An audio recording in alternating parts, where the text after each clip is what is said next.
Alright, so I'm filming 2 videos in one day and I'm not doing a costume change because I just don't. I already said in the last video I filmed today, I just feel fucking lazy, so this is what you get. I am actually really excited to talk about the movie we will be discussing today. However, I do want to say, though this is not a sponsored video, I want to thank Shudder for giving the 30-day code during the quarantine that has given me a lot of content to review. So every time I do review a movie that I watched on behalf of Shudder's generosity, I will let you know. Since I just filmed that last video, I know what I need to start doing a little bit better, and I'm gonna say if you're new here, please consider subscribing to this channel where you will get a lot of horror movie content. Sometimes you'll see my face, sometimes you'll see art. Right now we're in a face mode. Now to the review.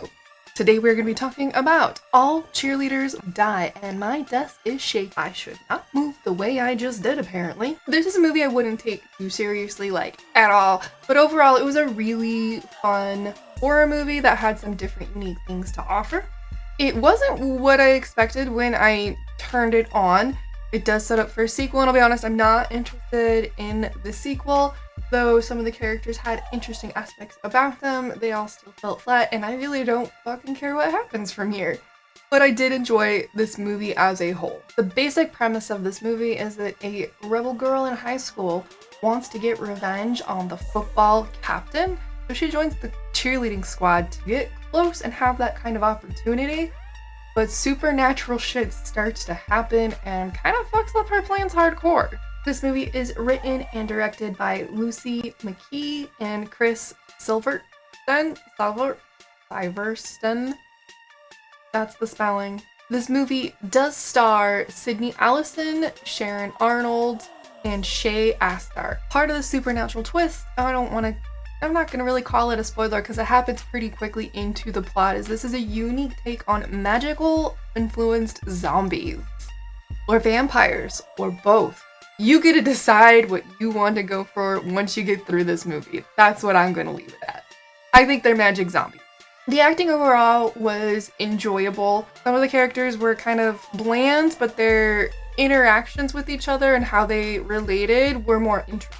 At first, when this movie started, I thought it was going to be found footage, and it wasn't, thank God, but it was a really good way to get the plot going and push a lot of the motivation for our main character. I will also say my least favorite acting was in that first part, and it was done and over with and the character was gone after that, so I was relieved, to be honest. But at the same time, if I was a high school cheerleader and showing off for a camera, I might act the same way.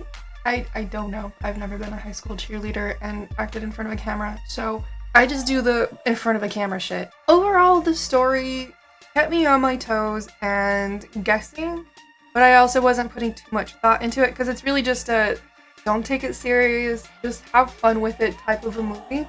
There were some unnecessary things in the movie, but at the same time, I didn't expect them. So I'm not sure if I could complain or not. A little torn on that. I don't want to say exactly what this part is because there is some foreshadowing things in this movie definitely do happen to keep the plot going, even if it is a subtle thing that happened.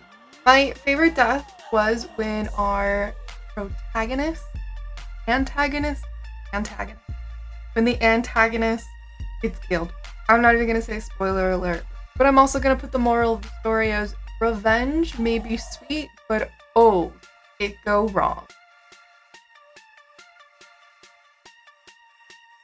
And with all that, I'm going to end this video. Thank you so much for watching as always. Thank you to my patrons. You are all fucking fabulous. And from my dark heart, yours. Have a wonderful day. And please don't die before my next video.